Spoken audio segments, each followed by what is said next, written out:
spoken word address. Dismantling silence. They say the university is free. They say it is transformed. But what happens when the classroom is quiet and that silence is mistaken for peace? What happens when students know the answers but are too afraid to raise their hands? When staff know the problems but whisper in corridors, never in meetings? When the curriculum speaks of global excellence but forgets to mention where the globe begins and where Africa stands? Let me say this plainly. In post-colonial spaces, silence is not always peace. It is sometimes performance, sometimes obedience, sometimes a graveyard of critical thought. And so critical thinking is not a luxury.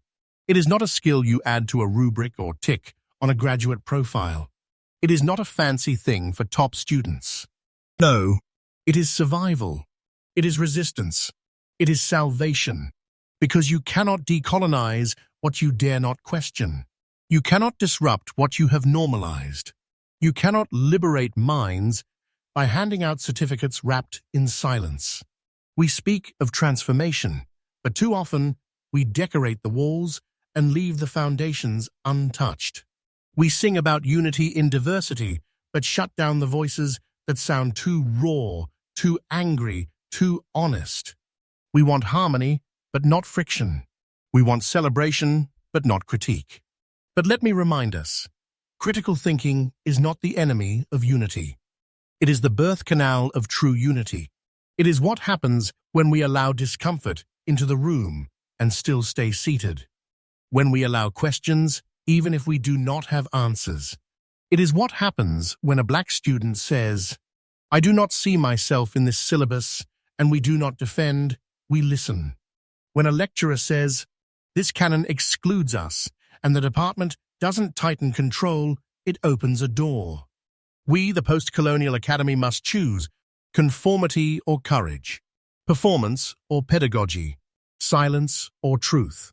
We must choose whether we will produce graduates who are merely employable or graduates who are unshakably awake. And so I say this to my colleagues. Be more than instructors. Be intellectual midwives. Help birth thought, messy, raw, sacred thought. To my students, do not fear the question. The question is your power and your freedom and your future. Because in this post-colonial university, we cannot afford silence. We cannot afford shallow peace. We cannot afford harmony that hides injustice.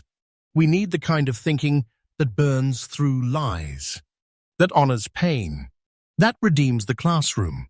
This is not just about education. It is about emancipation. And that, my friends, is what true critical thinking makes possible.